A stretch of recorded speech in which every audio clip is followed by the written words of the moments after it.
The gunshot echoed across the dusty frontier town of Whisper Creek, silencing even the raucous piano music from the Silver Dollar Saloon. Folks who knew better dropped to the boardwalks, while those who didn't froze in place, watching as Frank Voss holstered his smoking Colt.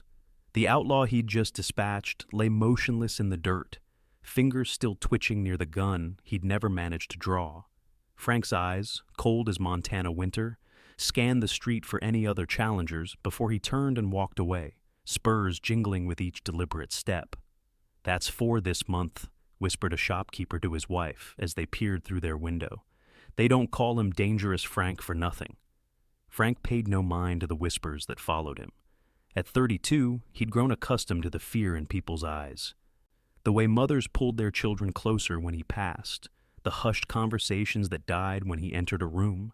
His reputation had been earned through blood and gunpowder, built over a decade of riding with various gangs before striking out on his own. Now, in 1883, his name was spoken with dread throughout the territories. He mounted his stallion, a massive black beast almost as feared as its rider, and headed out of town. Frank had no permanent home, preferring to camp under the stars or take a room when the weather turned foul. Tonight would be another night beneath the heavens, his only companions the crackling fire and the ghosts of his past. As dusk fell, Frank made camp near a creek, the water gurgling softly as he tended his horse. He was a solitary man by choice, finding peace and silence that conversations could never provide. The wanted posters described him as dangerous, unpredictable, a killer without conscience. What they failed to mention was the code he lived by: never draw first, protect those who can't protect themselves, and never, ever break your word. Across the territory, in the growing settlement of Silverdale, Zara Kelling stepped off the stagecoach, her legs stiff from the 3-day journey from St. Louis. At 23, she had left behind everything familiar to accept a position as the town's new schoolteacher. Her father's recent death had left her with few options, and the opportunity had seemed providential. "Miss Kelling?" A portly man with a bushy mustache approached. "Mayor Hiram Good, welcome to Silverdale." Zara smiled, brushing dust from her traveling dress.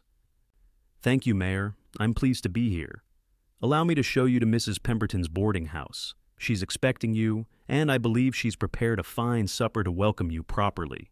As they walked, Mayor Good pointed out the various establishments: the general store, the church, the small sheriff's office, and finally, the schoolhouse where Zara would begin teaching in 1 week's time.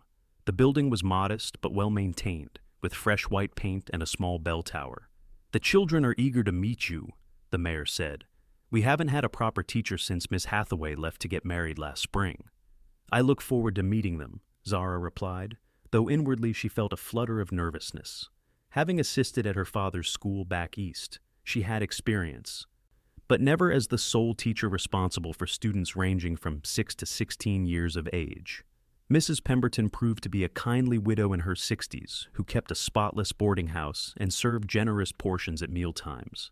After a hearty supper, Zara retired to her room, unpacking her few possessions: clothing, books, and her most treasured item, a locket containing a portrait of her parents on their wedding day.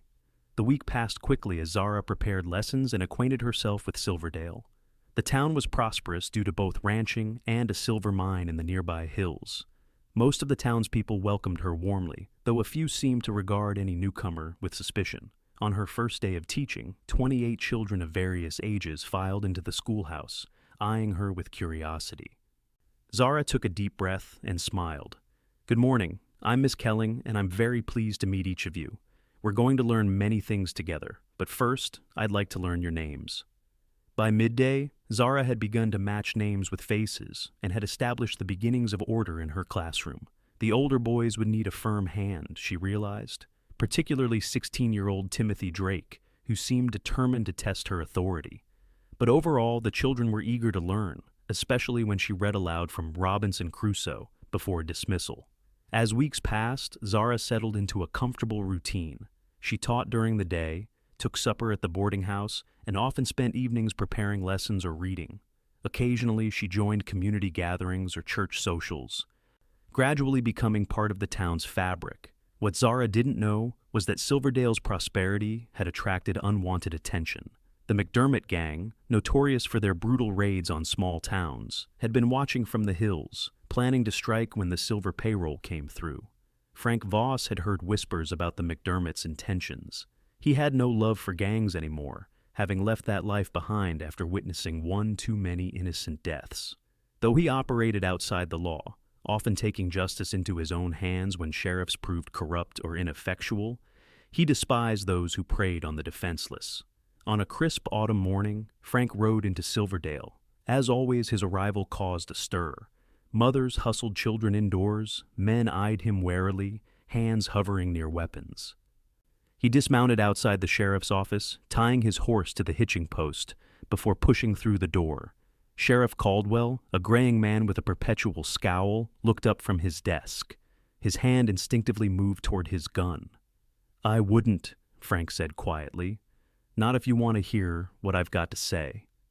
"Voss," Caldwell said, recognizing him immediately. "You've got nerve showing your face in my town."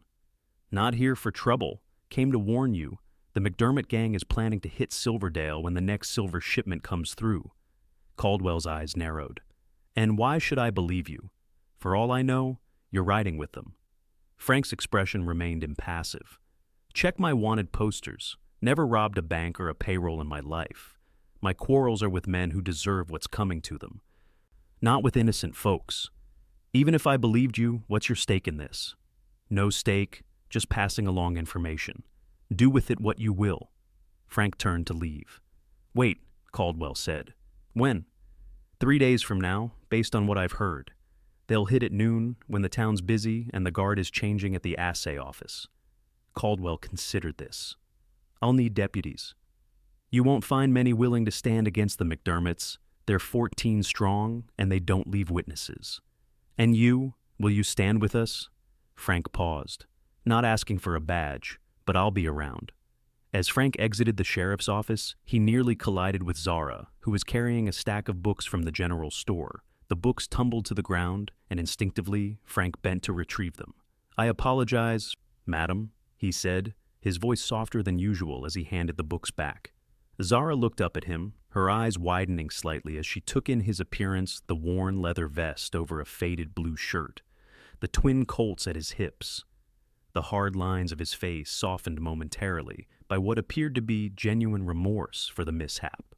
"No harm done," she replied, accepting the books. "Thank you for your assistance, Mr. Voss," he said, tipping his hat slightly before continuing down the boardwalk. Zara watched him go, remembering the whispers she'd heard about a dangerous gunslinger. This must be the man they called Dangerous Frank. Yet his brief interaction with her had been nothing but courteous. Inside the sheriff's office, Caldwell was contemplating Frank's warning. If true, Silverdale faced a serious threat. He decided to wire for reinforcements from the county seat, though he doubted they would arrive in time. He would also speak with Mayor Good about postponing the silver shipment, though he knew the mine owners would resist any delay. Frank took a room at the hotel, choosing one with a view of the main street. He cleaned his guns methodically, checking and rechecking each mechanism. The McDermott gang was vicious, known for burning buildings with people inside to create diversions during their robberies. If they followed their usual pattern, they would set fire to a building at one end of town to draw attention away from the assay office. The next day, as Frank was having a solitary breakfast in the hotel restaurant, Zara entered with Mrs. Pemberton. The only available table was near his, and after a moment's hesitation, the women seated themselves there. "Good morning, Mr. Voss," Zara said politely, surprising him with her acknowledgement. He nodded in response, noting the curious glance from her companion. "This is Mrs. Pemberton, my landlady," Zara explained. "Mrs. Pemberton, this is Mr. Voss. He kindly helped me with my books yesterday." "Pleased to meet you," Mrs. Pemberton said, though her tone suggested otherwise. They ate in silence for a few minutes before Zara spoke again. "Are you staying in Silverdale long, Mr. Voss?" "Just passing through," he replied, his voice low. "You've chosen an interesting time. The Harvest Festival begins tomorrow. There will be music and dancing in the town square." Frank merely nodded, knowing that if the McDermotts kept to their schedule, there would be no festival, only chaos and possibly death. After breakfast, he walked to the livery to check on his horse. aware of the stares and whispers that followed him. The town was busy preparing for the festival, hanging bunting and setting up tables in the square. Children ran excitedly through the streets, and for a moment, Frank felt a pang of regret for what was to come. At the schoolhouse, Zara dismissed her pupils early to allow them to help with festival preparations. As she was closing up, Sheriff Caldwell appeared at the door. "Miss Kelling, might I have a word?" "Of course, Sheriff. Is something wrong?" Caldwell looked uncomfortable. "Nothing certain, but I've received information about possible trouble tomorrow. The McDermott gang may be planning something during the festival." Zara's hand flew to her throat. "The children... I'm suggesting we cancel the festival. But the mayor's resistant, says it's just a rumor and we can't disrupt town business based on hearsay." He hesitated. "The information came from Frank Voss. The man I met yesterday, is he reliable?" "He's many things, but a liar isn't one of them. I've sent for reinforcements, but they won't arrive until the day after tomorrow at the earliest." "What can I do?" "Keep the children close to the schoolhouse tomorrow. If anything happens, get them inside and lock the doors. The building's stone, so it won't burn easily." Zara nodded, her mind racing. "I'll speak with the parents." As Caldwell left, Zara sat heavily at her desk. The McDermott gang's reputation had reached even Silverdale, with tales of their brutality spreading through newspapers and wanted posters. The thought of such men attacking during a celebration filled her with dread. That evening, as Zara returned from warning several families about the potential danger, she spotted Frank standing in the shadows beside the hotel, watching the street. On impulse, she approached him. "Mr. Voss." He turned, surprise briefly crossing his features. "Miss Kelling. Sheriff Caldwell told me about your warning. Do you truly believe the McDermotts will attack tomorrow?" "Yes," he said simply. "The mayor won't cancel the festival. Says it would cause panic." Frank's jaw tightened. "Typical. Why did you warn us? From what I've heard, you're not exactly known for civic duty." A ghost of a smile touched his lips. "Don't believe everything you hear, Miss Kelling. The sheriff seems to trust your information, if not you personally. Caldwell's smarter than most lawmen I've encountered. Still won't be enough against 14 hardened outlaws." Zara swallowed hard. "What do you suggest people do?" "Stay indoors. Keep children away from the main street. If shooting starts, get behind something solid." He studied her for a moment. "You should leave town tonight. Head back to wherever you came from." "I can't abandon my pupils. And where would I go? This is my home now." Frank nodded, as if her answer confirmed something he already knew about her character. "Then, be careful tomorrow. Stay near the schoolhouse, like Caldwell suggested."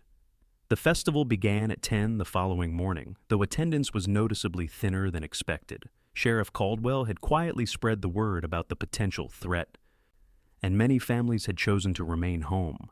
Those who did attend kept glancing nervously toward the hills surrounding the town.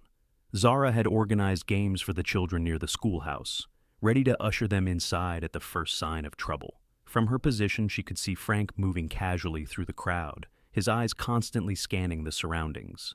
The silver shipment was scheduled to arrive at noon, and as the hour approached, tension in the town became palpable. Sheriff Caldwell and his 2 hastily deputized men stood outside the assay office, rifles ready. At precisely 12 o'clock, a wagon bearing the silver payroll rolled into town under armed guard. As it neared the assay office, a massive explosion rocked the south end of town. Fire erupted from the livery stable, horses screaming in terror as flames engulfed the wooden structure. "Fire! Fire at the livery!" came the shouts, and many townspeople rushed to help, exactly as the McDermotts had planned.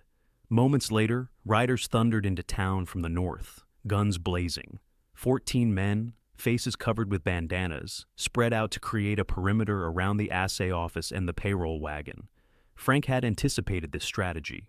As townspeople scattered for cover, he positioned himself on the roof of the general store, rifle ready. He picked off 2 of the outlaws before they realized they were being fired upon from above. Near the schoolhouse, Zara herded children inside, counting heads frantically to ensure no one was left behind. As she ushered the last child through the door, she heard a terrible cracking sound. Looking up, She saw that the fire had spread to adjacent buildings with frightening speed, aided by a sudden gust of wind. Inside the schoolhouse, children cried in fear as gunfire continued outside. Zara tried to calm them, organizing the older ones to help with the younger children. Through the windows, she could see the battle raging in the street, Sheriff Caldwell and his deputies exchanging fire with the outlaws, while other townsmen had taken up arms to defend their community. Frank picked off another McDermott gang member before he was spotted. Bullets splintered the wood around him, forcing him to retreat across the rooftops. He dropped down behind the bank, circling around to flank the remaining outlaws. In the chaos, no one immediately noticed that the fire was spreading rapidly toward the north end of town. Jumping from building to building, the wooden structures, dry from months without substantial rain, ignited like kindling. Inside the schoolhouse, Zara became aware of the growing danger as smoke began to drift through town. Looking out the window, she saw with horror that the buildings across the street were now ablaze, and sparks were landing on the schoolhouse roof. "Children," she called, fighting to keep her voice steady. "We need to leave now. The older ones, help the younger ones. Stay together and follow me to the creek behind the church." As they exited the rear door, a portion of the schoolhouse roof collapsed, sending burning debris into the classroom they had just vacated. Zara counted heads again, relief washing over her as she confirmed all 28 children were present. They hadn't gone far when Timothy Drake, the oldest boy, pointed back toward town. "Miss Kelling, Lily and Sam are missing." Zara's heart plummeted. 6-year-old twins, Lily and Sam Parker, had been at the festival with their mother. In the confusion, she had lost track of them. "Take everyone to the creek," she instructed Timothy. "Stay there until an adult comes for you." "Where are you going?" he asked, eyes wide. "To find the twins." Zara raced back toward the burning town, her mind fixed on finding the children. The main street was now obscured by smoke, gunfire still echoing sporadically. She called out for the twins, coughing as smoke filled her lungs. Near the church, she spotted them huddled together in the shadow of the building, too frightened to move as flames licked at the structure beside them. "Lily! Sam!" she cried, rushing to them. The twins looked up, their faces streaked with tears and soot. "Miss Kelling!" they sobbed in unison. "Come quickly!" she urged, taking their hands. As they started toward safety, a burning beam crashed down from the adjacent building, blocking their path. Flames surrounded them on 3 sides, with only the church at their backs offering temporary protection. In the midst of the gunfight, Frank had noticed the spreading fire with growing alarm. The McDermott gang was down to 7 men, but they fought with the desperation of those who knew capture meant the gallows. He had just dispatched another when he heard a woman scream over the chaos. Looking toward the sound, he saw Zara and 2 small children trapped by the advancing flames near the church. Without hesitation, he broke from cover, sprinting toward them, even as bullets kicked up dust at his feet. Zara was attempting to shield the children with her body when a figure emerged through the smoke. Frank Voss, his face blackened with gunpowder and soot, reached them in moments. "Are you hurt?" he asked, eyes quickly assessing their condition. "No, but we're trapped," Zara cried over the roar of the fire. Frank looked around, calculating their options. The church was beginning to burn, and soon there would be no escape. "Trust me," he said, meeting Zara's eyes. She nodded, understanding that they had no choice. In one fluid motion, Frank lifted both children, one under each arm. "Follow close behind me," he instructed Zara. He charged through the narrowest part of the fire, the children tucked protectively against his body. Zara followed, feeling the heat sear her skin as they passed through the flames. They emerged on the other side, all 4 coughing but unharmed. Frank didn't stop, carrying the children away from the burning buildings toward the relative safety of the creek. Zara ran beside him, her dress singed and hair loose from its pins. At the creek, they found the other school children with Timothy standing guard. When they saw Frank approaching with the twins, some of the younger ones shrank back in fear, recognizing the notorious gunslinger. "It's all right," Zara assured them. "Mr. Voss helped us escape the fire." Frank set the twins down gently, checking them for injuries before straightening up. "Stay here," he said to Zara. "I need to get back." "Be careful," she replied, surprising herself with the depth of concern in her voice. He nodded once before disappearing back toward the town. The battle with the McDermott gang ended less than an hour later. 5 gang members were dead, 3 wounded and captured, and the rest had fled into the hills with posses in pursuit. Sheriff Caldwell had been shot in the shoulder but would recover. 2 townsmen had been killed in the gunfight, and several others injured. The fire had destroyed nearly a third of Silverdale before it was brought under control by a bucket brigade stretching from the creek. The schoolhouse was gone, as were the livery, the hotel, and several businesses and homes.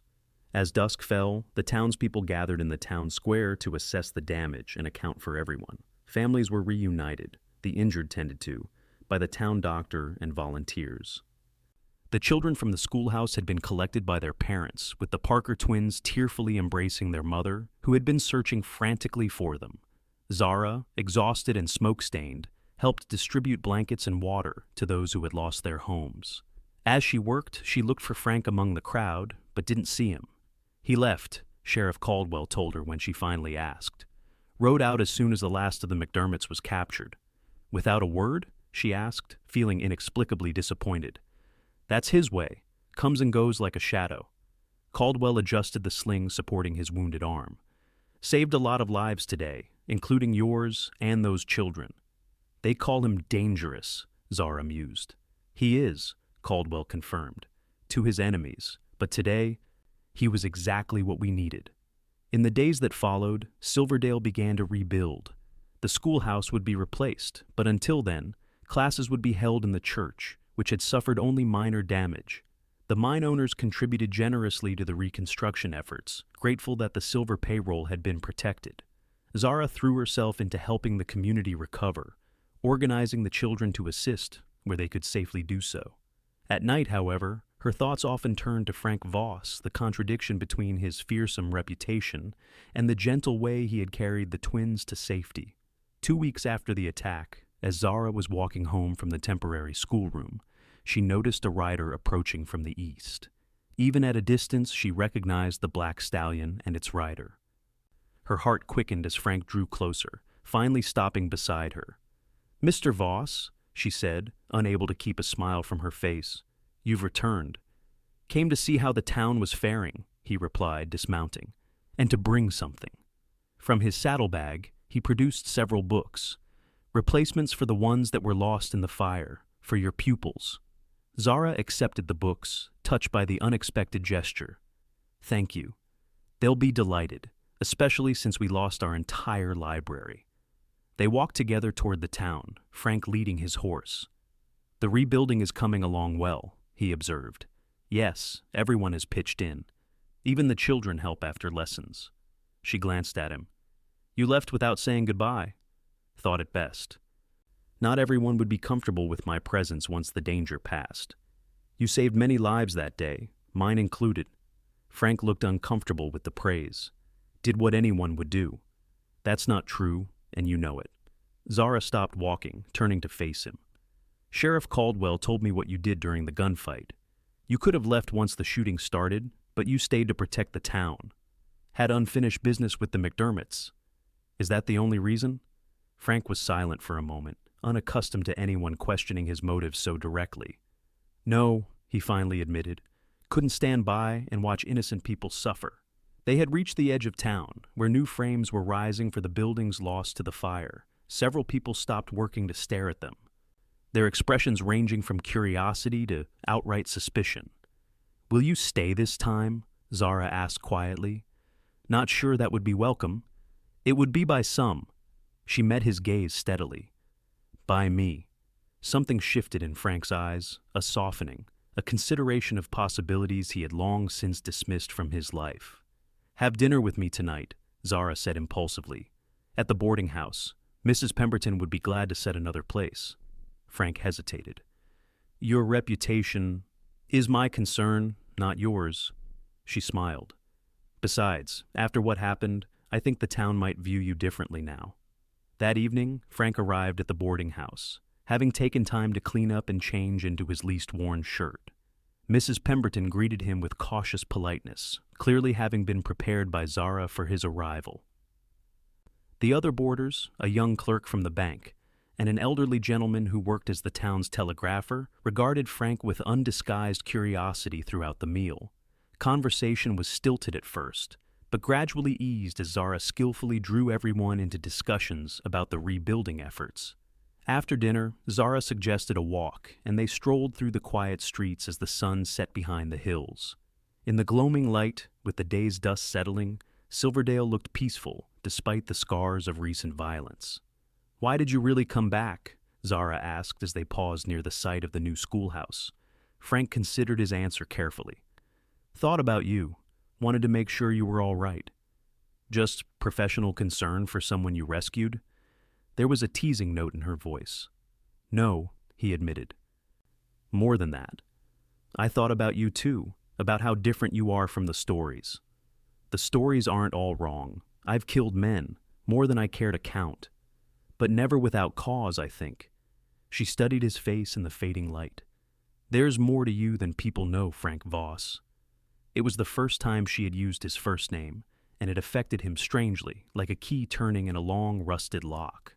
"Not much more," he said, but his tone lacked conviction. As days passed into weeks, Frank remained in Silverdale, taking odd jobs to pay for his room at the newly reopened hotel. He helped with the rebuilding, his strength and skill, with tools proving valuable. Gradually, the townspeople began to accept his presence, though some remained wary. He and Zara spent increasing amounts of time together. They had supper at the boarding house most evenings, and afterward would walk or sit on the church steps talking. Frank found himself sharing stories he had never told anyone about his childhood on a hardscrabble farm in Missouri, about the circumstances that had led him to a life outside the law, about his personal code that kept him from becoming like the men he hunted. Zara, in turn, told him about growing up as a teacher's daughter in St. Louis, about losing her mother to influenza when she was 16, about caring for her father until his death the previous year, and about her decision to seek a new beginning in the West. "I never expected to find someone like you here," she confessed one evening as they sat beneath a cottonwood tree near the creek. "Someone like me? Someone who understands loneliness. Who knows what it means to start over?" Frank's hand found hers, his calloused fingers gentle as they entwined with her smoother ones. "Never thought I'd start over. Figured my path was set.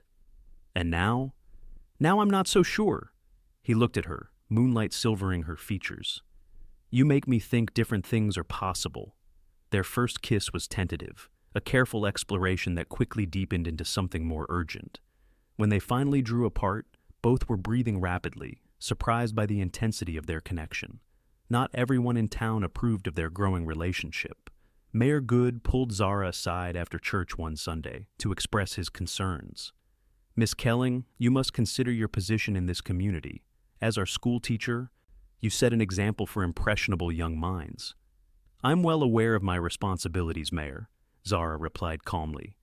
"Then you must see that associating with a man of Voss's reputation is problematic. Mr. Voss saved this town, Mayor. He saved my life and the lives of 2 children. Since then, he has worked tirelessly to help rebuild. His past is his past. I judge him by his actions now, as should we all." Despite such opposition, their relationship continued to deepen. Frank began to consider, for the first time, the possibility of a settled life. He had money saved, legitimate earnings, carefully banked in various towns under different names. Enough to buy land, perhaps, or a small business. But his past was not so easily escaped. 1 month after his return to Silverdale, a U.S. Marshal named Hargrove arrived, specifically looking for Frank. The Marshal cornered him outside the general store. "Frank Voss," Hargrove said, hand resting on his holstered gun. "Got warrants for you from 3 territories." Frank remained calm. "For what exactly?" "Murder, mostly, though some would call it vigilante justice. Anyone I killed deserved it. That's for a judge to decide, not you." Hargrove's eyes narrowed. "Heard you've gone respectable. Got people in this town who speak for you now." "What's your point, Marshal?" "My point is, I'm giving you a choice. Ride out now, disappear, and I won't pursue you. Stay, and I take you in to face those warrants." Frank considered the Marshal's offer. Disappearing was what he had always done when trouble found him, but now there was Zara, and for the first time in his life, something worth staying for. "I'll need time to settle my affairs," Frank said. You have until tomorrow morning. When Frank told Zara about the marshal's ultimatum, she reacted with characteristic determination. We'll fight this, she insisted. The people of this town will speak for you. Sheriff Caldwell, the Parker family, others you've helped. It won't matter. The warrants are legal, even if the charges are questionable. Then I'll go with you, she said, her eyes bright with emotion. Frank shook his head. I won't make you an outlaw, Zara. You've built a life here. The children need you. I need you, she replied simply. That night, as Frank prepared to leave at dawn, Sheriff Caldwell came to his hotel room. Heard about Hargrove's ultimatum, he said without preamble. Got a proposition for you. Frank gestured for him to continue. There's a federal judge in Denver who owes me a favor, Judge Henley. He's a fair man who believes in second chances. If you're willing to face him, he might be persuaded to review your cases individually, consider the circumstances. Why would you do this for me? Caldwell shrugged. You saved my town, maybe my life. Figure that earns you something. He paused. Besides, Miss Kelling would never forgive me if I let you ride away without trying to help. The next morning, Marshal Hargrove found not just Frank waiting for him, but Sheriff Caldwell and a delegation of townspeople, including Mayor Good, who had reconsidered his position after hearing from many constituents. What's this? Hargrove demanded. A request, Caldwell said. Instead of taking Voss to whatever territorial court had the strongest grudge against him, take him to Judge Henley in Denver. Let him have a fair hearing. Hargrove frowned. Henley's known to be soft on criminals. Henley's known to be fair, Caldwell corrected, and he listens to both sides of a story. After much discussion and the presentation of signed statements from townspeople attesting to Frank's actions during the McDermott gang attack, Hargrove reluctantly agreed to take Frank to Denver. Before he departed, Frank had a final moment alone with Zara. Wait for me? He asked, holding her hands tightly. As long as it takes, she promised, blinking back tears. The journey to Denver took nearly a week, with Frank under constant guard. Judge Henley, a stern but fair-minded man in his 60s, agreed to review the cases against him. The process would take time, witnesses would need to be interviewed, evidence examined, circumstances considered. Frank was held in the Denver jail while the investigation proceeded. Zara wrote to him daily, her letters a lifeline during the long weeks of confinement. She described the continuing rebuilding of Silverdale, the progress of her pupils, and, most importantly, her unwavering belief in his eventual release. Judge Henley worked methodically through the charges. Some were dismissed outright for lack of evidence. Others required more thorough investigation. In each case where Frank had killed, the judge discovered that the deceased had been wanted criminals, men who had themselves evaded justice for serious offenses. 3 months after Frank's arrest, Judge Henley issued his ruling. Frank Voss would be granted clemency for past actions, with the understanding that he would henceforth live within the law. Any future transgressions would result in the immediate reinstatement of all charges. When Frank stepped out of the Denver courthouse, a free man, Zara was waiting. She had traveled from Silverdale as soon as she received word of the judge's decision.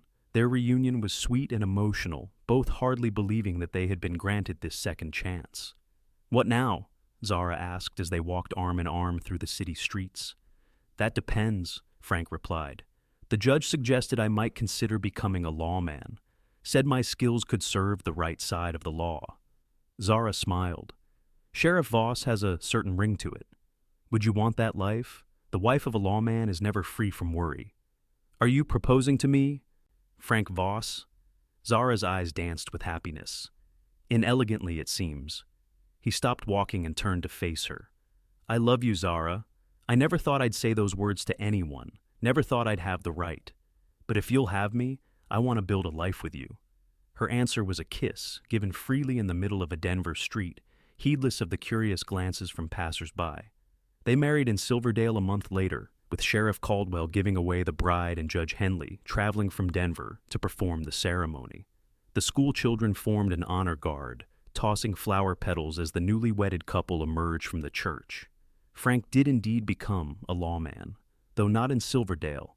He and Zara moved to a growing community called Pine Ridge, 50 miles to the north, where no one knew his history. There, he accepted a position as town marshal, while Zara established a new school. Over the years, Frank's reputation changed. The man once known as Dangerous Frank became respected as a fair-minded, effective marshal who kept the peace without unnecessary violence. Zara continued teaching until the birth of their first child, a son they named James, after her father. 2 years later, a daughter, Margaret, joined their family. On their 10th wedding anniversary, as they sat on the porch of their comfortable home, watching their children play in the yard, Zara took Frank's hand. "Do you ever miss your old life?" she asked curiously. Frank shook his head. "Not for a moment. Everything worthwhile began when I carried 2 frightened children from that fire." He squeezed her hand gently. "And when a courageous schoolteacher saw something in me worth saving." "We saved each other," Zara corrected, leaning her head against his shoulder. As the sun set over Pine Ridge, casting long shadows across their property, Frank Voss reflected on the journey that had brought him here. From a feared gunslinger living on the edges of civilization to a respected lawman with a family and a future, all because he had chosen, in one crucial moment, to run toward danger rather than away from it. They had called him dangerous once, and he had been. But now that word held no power over him. In its place was something infinitely more valuable: the love of a good woman, the trust of his community, and the knowledge that redemption was possible even for those who believed themselves beyond salvation.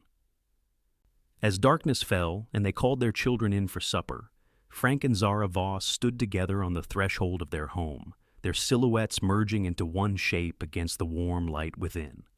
The dangers and sorrows of the past had faded, replaced by the quiet joy of a life well lived and a love hard won.